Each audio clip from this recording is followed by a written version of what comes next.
No sé si estoy en la cámara, ¿me ven? Buenas. ¿Te refieres si se ve su cámara? Ajá, no, sí, me ven a mí. No, doctora, no podemos. No, doctora. A ver, un segundito, por favor.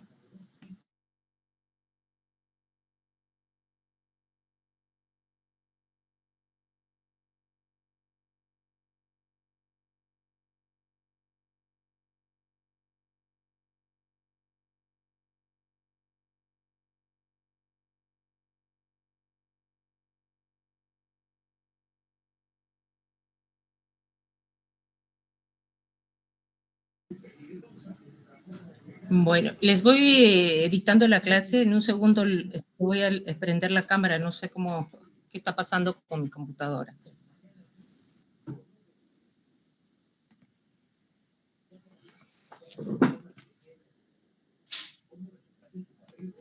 Ya, ahora sí, ¿verdad?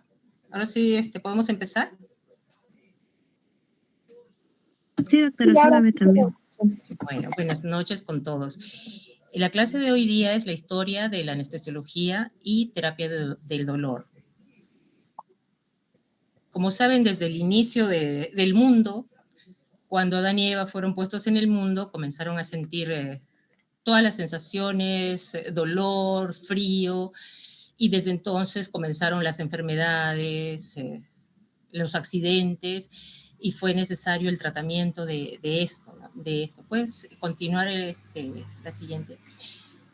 La palabra anestesia se apareció en la historia en un libro de Platón por primera vez, con la palabra griega que significa an, sin, y estesia es la sensación que incluye el dolor, es decir, sin dolor.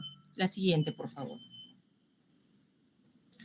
Antes de la anestesia, en todo procedimiento quirúrgico, alguna curación o cualquier paciente que sintiera dolor y fuera tratado, se veían gritos aterradores, dolor, sufrimiento, y si se tenía que realizar una cirugía, el cirujano tenía que hacerla a la velocidad mayor para que el paciente sufriera menos tiempo el dolor. Esto llevaba al paciente a un shock neurogénico y muchos pacientes morían debido a esto. Siguiente, por favor. Como les dije, Platón en su libro Timeo menciona la palabra anestesia. En las grandes civilizaciones con una cultura creciente, vamos a ver que la anestesia fue avanzando.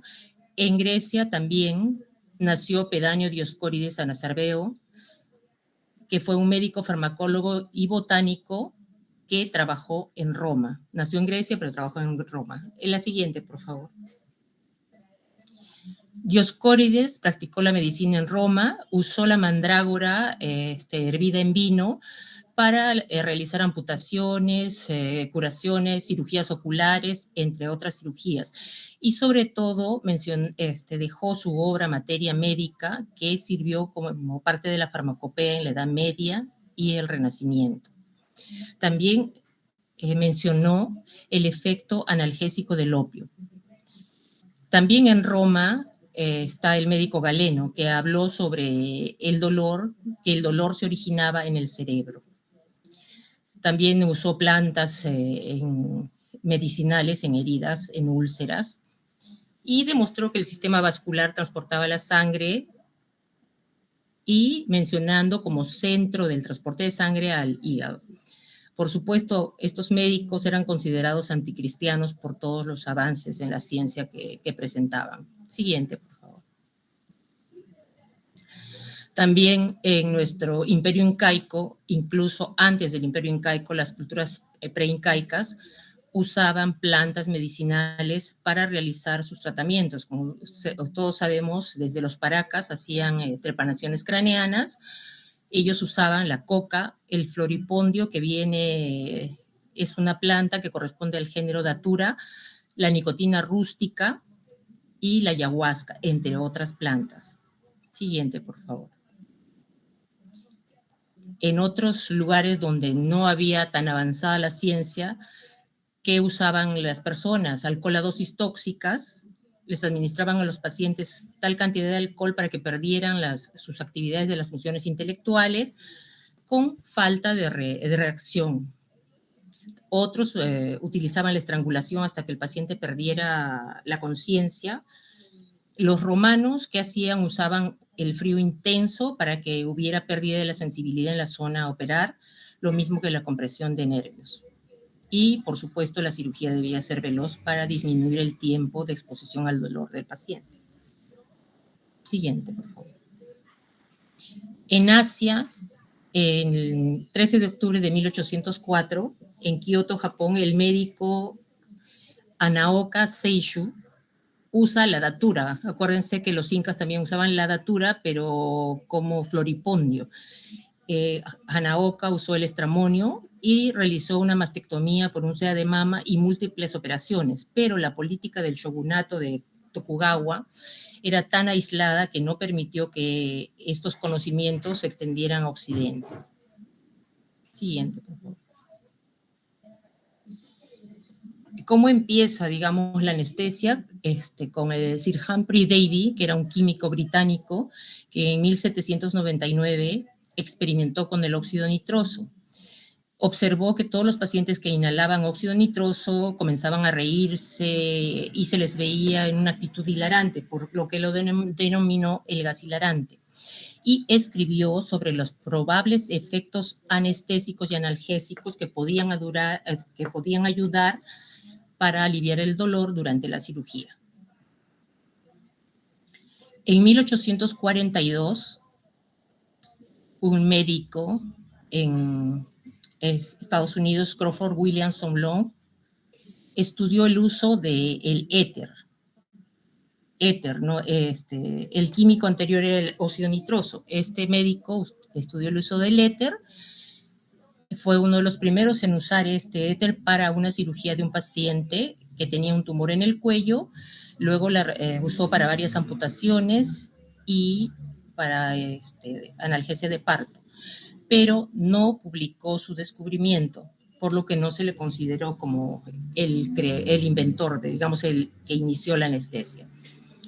En 1844, el dentista estadounidense Horace Wells salió con su esposa a una reunión, había una presentación del óxido nitroso como gas hilarante, y observó que el empleado de la farmacia, que era el modelo, inhalaba el óxido nitroso, caminaba, se golpeaba y no sentía dolor. Eso le llamó la atención y se contactó con esta empresa que estaba comercializando el óxido nitroso, y él mismo inhaló el óxido nitroso e hizo que un colega suyo le extrajera las muelas del juicio y no sintió dolor, por lo que siguió utilizando el óxido nitroso en aproximadamente 12 pacientes. Entonces quiso hacer conocer al público su descubrimiento, pero como en su ciudad, en Hartford, no tenían un hospital, se contacta con un estudiante suyo que era William Morton, que estaba estudiando en Massachusetts, una pasantía en cirugía maxilar, para que le concrete una reunión donde pudiera presentar su descubrimiento. Se concreta esta reunión y en un paciente obeso, alcohólico, iba a sacarle una muela. Cuando pone el gas, inicia su procedimiento y el paciente comienza a gritar de dolor. Entonces es considerado como un charlatán y un impostor. Cuando el paciente despierta, el paciente no recuerda haber sentido dolor, pero ya el médico había pasado la vergüenza de los gritos, ¿no?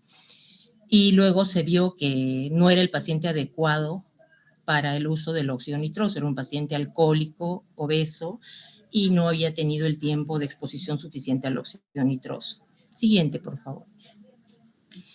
William Morton, que era alumno del dentista anterior de Horace Wells, en 1846 lleva a cabo la primera demostración pública del uso de éter como anestésico administrado por inhalación en el mismo hospital donde hizo la demostración Horace Wells y con el mismo cirujano que es el jefe del hospital de Massachusetts, John Collins Warren, que era muy escéptico, pero aceptó realizar una cirugía también en un tumor congénito superficial bajo el maxilar inferior izquierdo en un paciente de 20 años.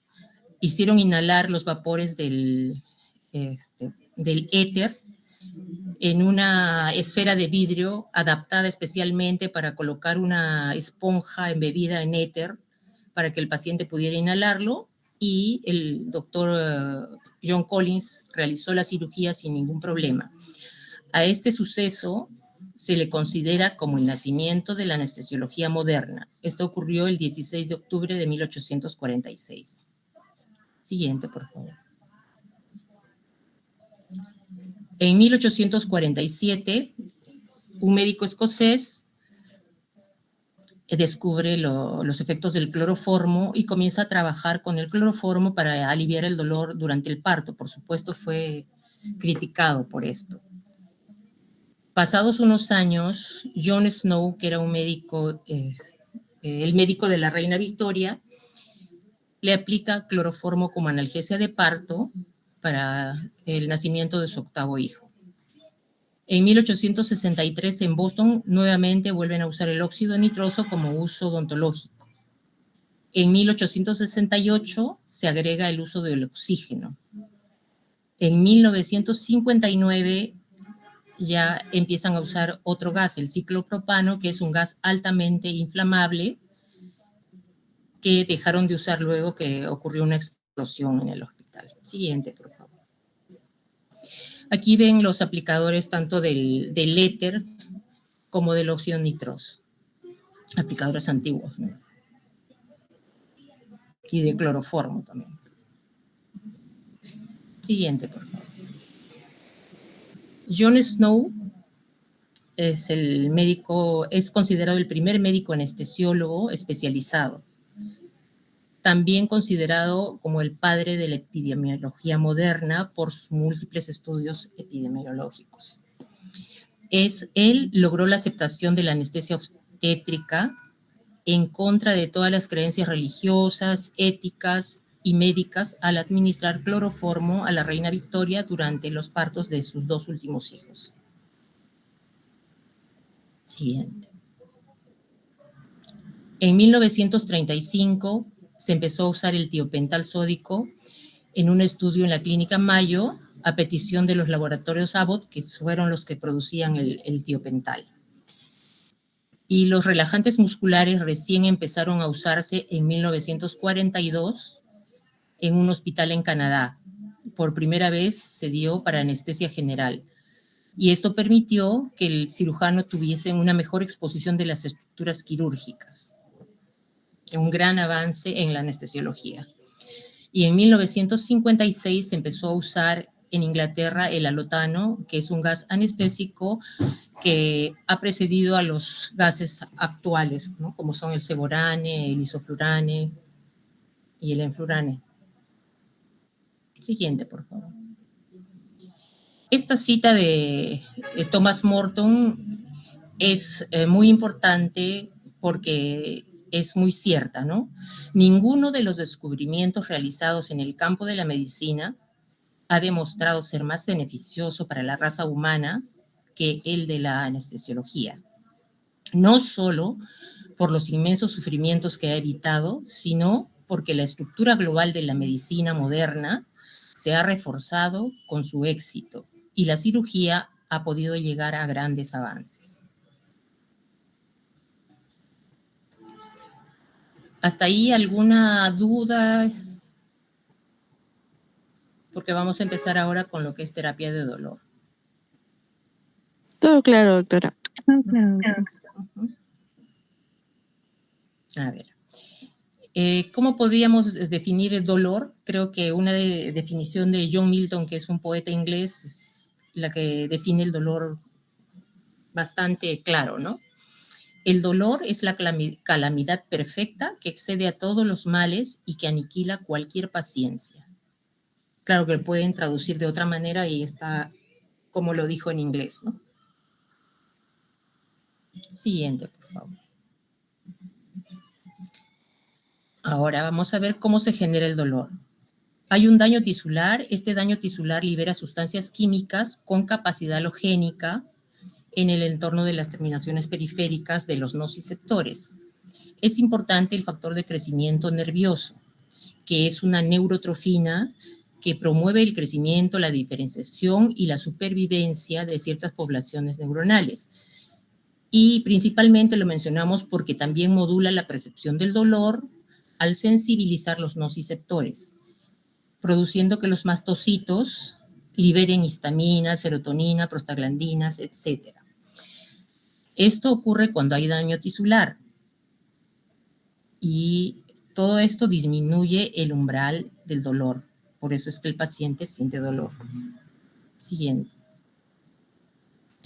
Podemos clasificar al dolor por su origen, por su duración y por su intensidad. Por su origen, el dolor puede ser nociceptivo, neuropático y psicógeno. Por su duración, agudo, crónico. Y por su intensidad, leve, moderado y severo. El dolor nociceptivo puede ser dolor nociceptivo somático y dolor nociceptivo visceral. El dolor nociceptivo somático es originado en piel, músculos, articulaciones o huesos. Es un dolor bien localizado, puede ser superficial o profundo. El dolor nociceptivo visceral, en cambio, puede deberse a una distensión o dilatación brusca de una víscera, espasmo o contracción del músculo liso. Por ejemplo, en un cólico puede presentarse por irritantes químicos. Es un dolor mal localizado, profundo y es un dolor referido, o sea, no se precisa exactamente el lugar del dolor. Siguiente. El dolor neuropático se debe a una actividad neuronal anormal, secundaria a una enfermedad, a una lesión en el sistema nervioso central o en el sistema nervioso periférico. Por ejemplo, podemos poner como dolor neuropático la neuropatía diabética, la neuralgia del trigémino, la lesión medular o cerebral, la ciática por compresión nerviosa o la neuralgia herpética.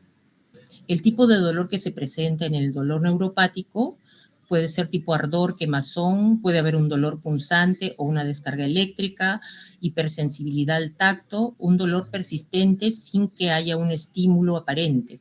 Puede haber sensaciones anormales como hormigueo o entumecimiento. Siguiente. El dolor psicógeno.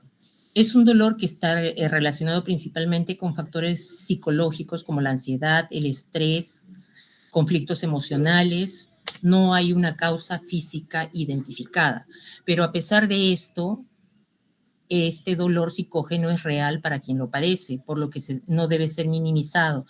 Debemos enviar al paciente al médico especialista correspondiente. ¿Y cuándo se da? En trastornos de conversión, en pacientes con depresión mayor o en síndrome de dolor somático funcional. Por su duración, el dolor puede ser dolor agudo o dolor crónico. El dolor agudo es un dolor que dura entre 3 y 6 meses.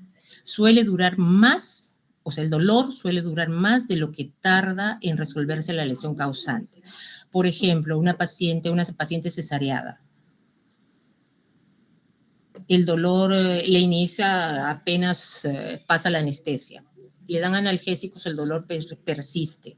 Pasa una semana, el dolor sigue. Pasa un mes, el dolor continúa. Pasan 2 meses, ya la herida está curando, pero el dolor persiste. Pasan 6 meses, el dolor continúa. Si el dolor pasa los 6 meses, ya sería un dolor crónico. Siguiente, por favor. En la patogénesis del dolor es común recordar. Hay un estímulo doloroso sensorial en la piel. Esto estimula los nociceptores. Las fibras A, delta y C van a ir por un estímulo eléctrico, van a ir a las astas posteriores de la médula espinal, luego al tracto espinotalámico, al tálamo y a la corteza somatosensorial. Siguiente.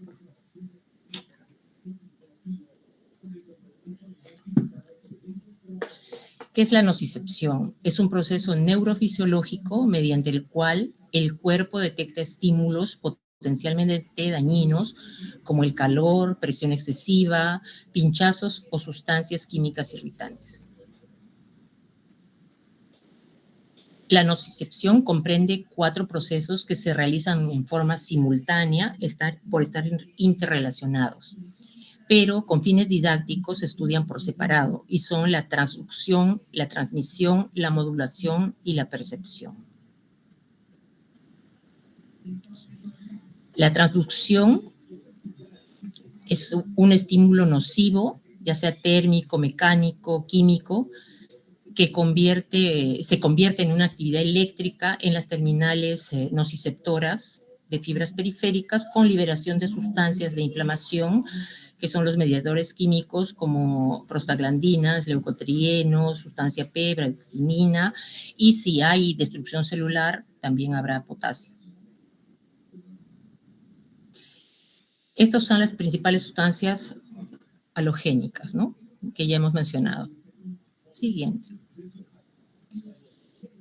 La función principal del nociceptor es poder distinguir entre un estímulo inocuo, como es el de la izquierda, de otro potencialmente dañino, como es el de la derecha. Para que se transmita el dolor, es necesario que haya un estímulo, que usualmente es periférico a través de la liberación de mediadores químicos, como las bradicininas, las cuales actúan sobre los nociceptores, desencadenando la transmisión del dolor. Siguiente.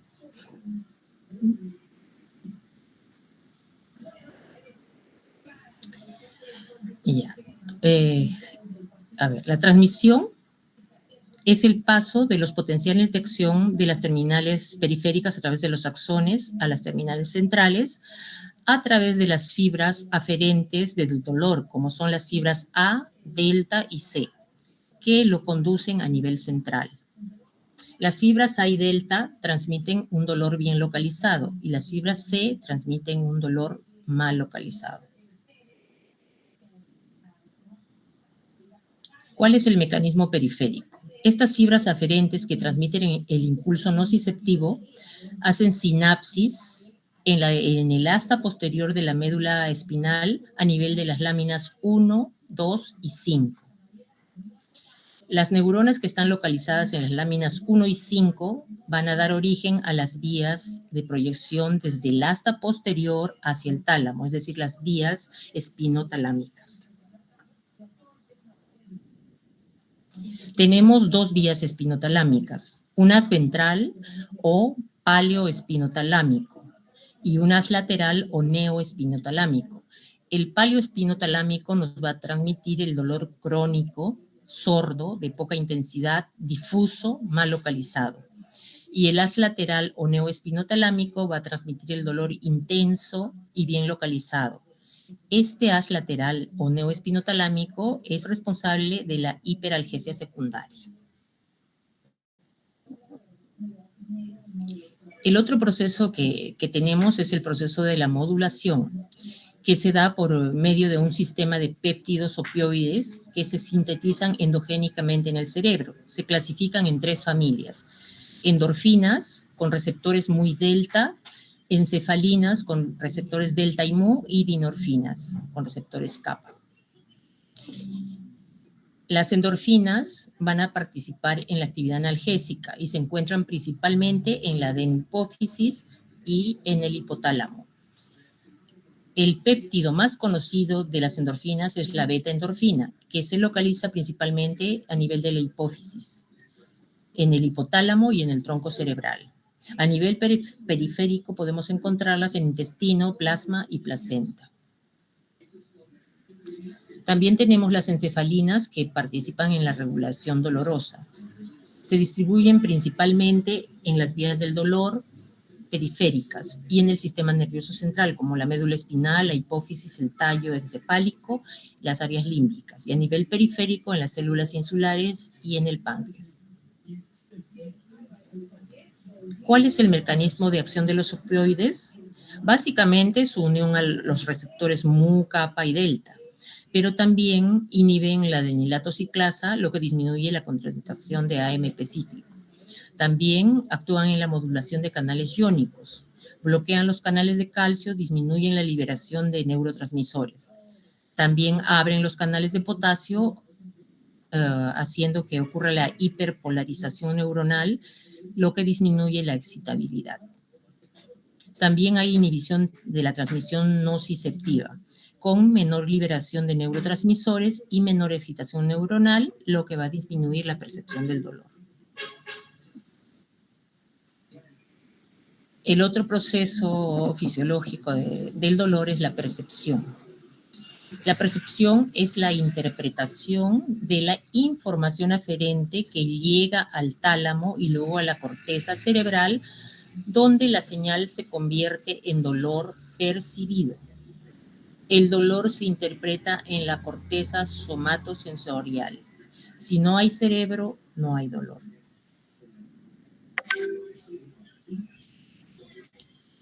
El tratamiento del dolor también se puede dar en los diferentes niveles del dolor. Por ejemplo, a nivel de la transducción se liberan prostaglandinas, bradiquinina, leucotrieno, y hay sustancias que actúan a ese nivel, como son los antihistamínicos, glucocorticoides, como la dexametasona, la hidrocortisona, los inhibidores COX, es decir, los AINES, y anestésicos locales.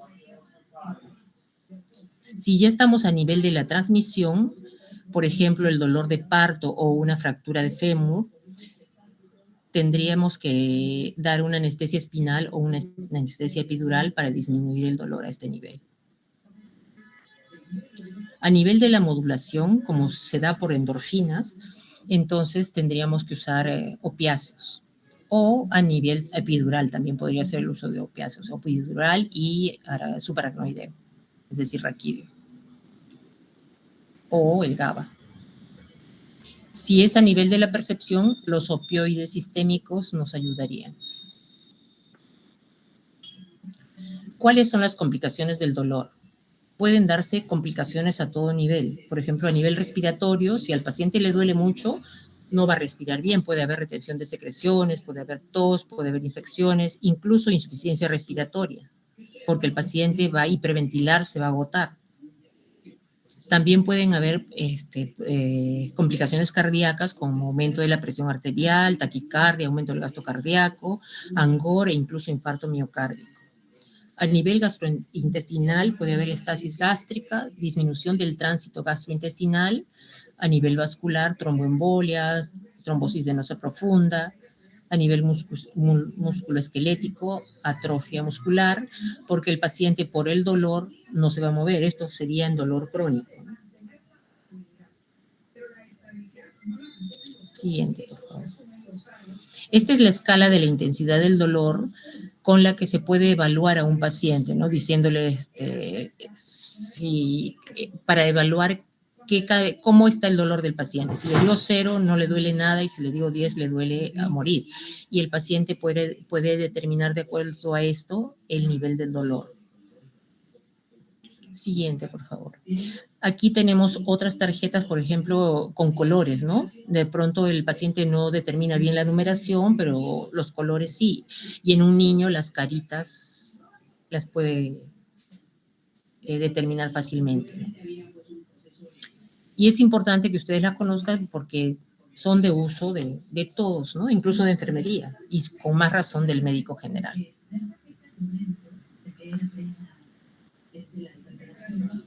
Si queremos darle un enfoque diagnóstico, entonces tenemos que hacer una buena anamnesis.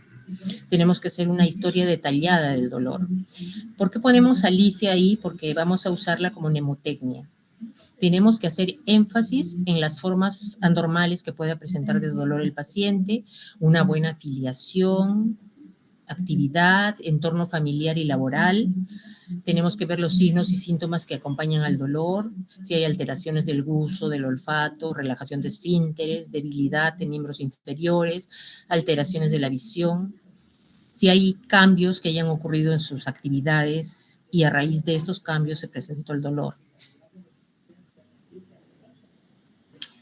Aquí está la mnemotecnia que les refería como Alicia. Tienen que ver la aparición del dolor, en qué momento, a raíz de qué aparece el dolor.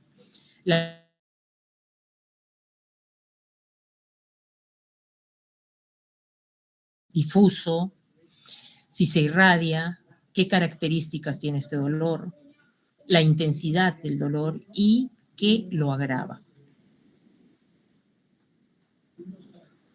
Se debe hacer un examen físico completo, un examen neurológico y un examen osteomuscular. Aquí tenemos muchas causas de dolor abdominal, pero lo más importante de esta figura es saber que podemos investigar las causas del dolor, pero debemos ir tratando el dolor inmediatamente. No vamos a esperar a llegar al diagnóstico para recién tratar el dolor.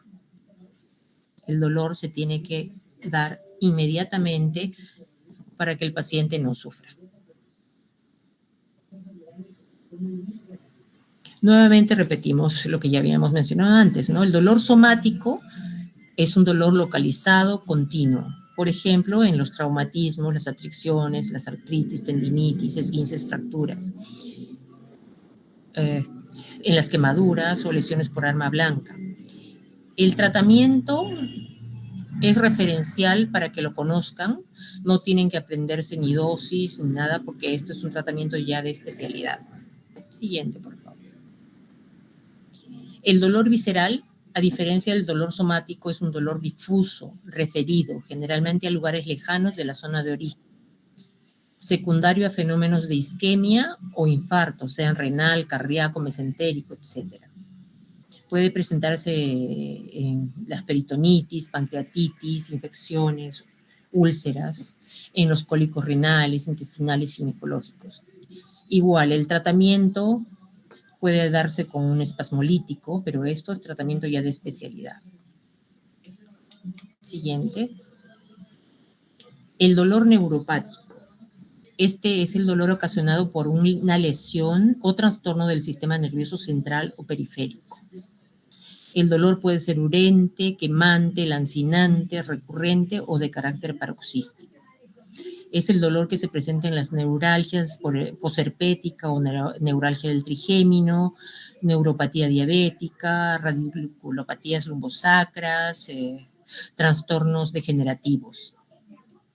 Aquí el tratamiento también es de especialidad, se pueden usar opioides, porque ya el dolor es un poco más difícil de tratar, ¿no? Opioides, codeína, morfina. Les mencionan las dosis para conocimiento general, pero el tratamiento es de especialidad. Siguiente, por favor. Aquí vemos qué medicamentos podemos usar en dolor, los AINES y el acetaminofén. Podemos usar analgésicos opioides y analgésicos adyuvantes. ¿A qué se refiere con analgésicos adyuvantes? Si tiene náuseas, le daré un antiemético. Puedo potenciar mis opioides con paracetamol, por decir, o también puedo dar un medicamento para que no haga una gastritis, ¿no? Un omeprazol, por decir, esos son los medicamentos adyuvantes. Y el principio esencial en la farmacología es que cada paciente es individual, no podemos darle a todos los pacientes la misma medicación. Siguiente. Los antiinflamatorios no esteroideos, los AINES, se usan para dolores leves a moderados. También pueden ser efectivos en dolores mayores, pero asociados a otro medicamento, que puede ser, por ejemplo, el acetaminofén. Y también se pueden combinar con opioides para ahorrar el uso de opioides, sobre todo cuando se trata de medicación prolongada. Pero también los AINES tienen efectos adversos, como pueden provocar falla renal, alteración hepática, úlceras gástricas y sangrado. Otro de los medicamentos que se usa en dolor es la morfina. Aquí tenemos su dosis de carga, su vida media, como para conocimiento de ustedes. Los efectos secundarios de la morfina, por si es que quieren usarla, que Es un medicamento que debe ser de uso especializado, pero sí deben saber qué efectos secundarios tiene. Puede ocasionar constipación, náuseas, vómitos, sedación, puede dar depresión respiratoria, hipotensión arterial, porque hay liberación de histamina, puede haber miosis por excitación del nervio parasimpático de la pupila.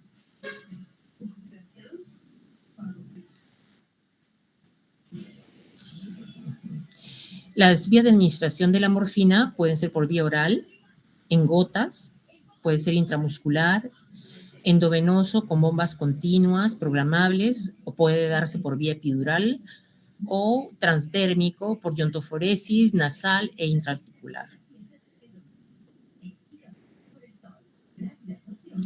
Aquí vemos los coadyuvantes, los fármacos coadyuvantes, ¿no? Corticoides, anticonvulsivantes, neurolépticos.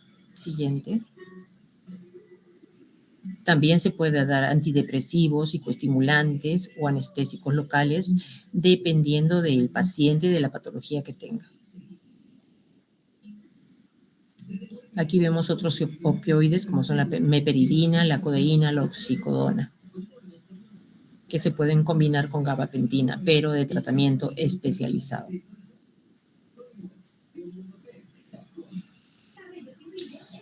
Hay unidades de terapia de dolor. ¿Qué son las unidades de terapia de dolor? Son unidades especializadas. Así como existe una UCI, existe una unidad especializada en el tratamiento de todo tipo de dolor, ya sea agudo o crónico.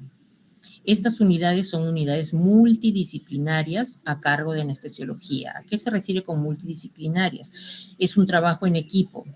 Trabajan con enfermería, con psicología, con los médicos de rehabilitación, etc. Es la forma más moderna de tratar el dolor. Y bueno, es la primera unidad especializada de terapia del dolor en el país. Se dio, con orgullo lo digo porque yo me formé en el Hospital Nacional Guillermo Almenara Irigoyen y tenemos todos el orgullo de tener al fundador de esta primera unidad especializada de terapia de dolor del país como docente de la Universidad Ricardo Palma. Es el doctor Guillermo Cruz, que es el que inició la primera unidad especializada de terapia de dolor en el país. Siguiente.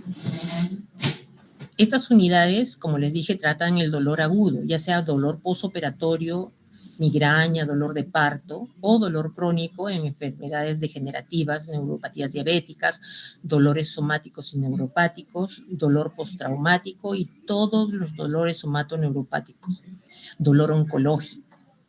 Este dolor oncológico lo complementan con cuidados paliativos. Aquí vemos una unidad de terapia de dolor. Hay una consulta, hay una zona de evaluación y diagnóstico, se realizan procedimientos invasivos y también hay una sala de recuperación. Como hemos visto, el dolor crónico altera totalmente la calidad de vida normal y no solamente del paciente, sino también de su familia, de todo su entorno. Siguiente. Aquí vemos formas de bloquear el dolor. Hay diferentes anestésicos en spray. Aquí miren, el ice spray nos recuerda a el uso que tenían los romanos hace miles de años, que usaban el frío para entumecer la zona a tratar. Se sigue usando el frío en el dolor. Siguiente. El óxido nitroso que fue estudiado en el año 1799 se sigue usando y inhalado al 20% equivale a una inyección de 15 miligramos de morfina. También en la unidad de terapia de dolor se usan con anestésicos y opioides. Aquí vemos a una señora a la que le han puesto en la parte anterior del tórax una alita subcutánea por la que se administra morfina. También se da analgesia epidural con opiáceos, eso habíamos mencionado antes esto, ¿no? Y también se hacen bloqueos de nervios, de plexos nerviosos, con la ayuda del ecógrafo. Aquí se está analgesiando a una paciente obstétrica con óxido nitroso. La paciente sola usa la máscara cuando lo necesita, cuando viene la contracción. O sea, es un trabajo en equipo del anestesiólogo con la paciente. Y si se fijan, un ratito, para que no se olviden, miren el balón que está al costado de la paciente, es de color azul. Siempre el balón de color azul es de óxido nitroso. El de oxígeno es de color verde. Siguiente. Como ven, el óxido nitroso se usa desde 1799 y se sigue usando en odontología.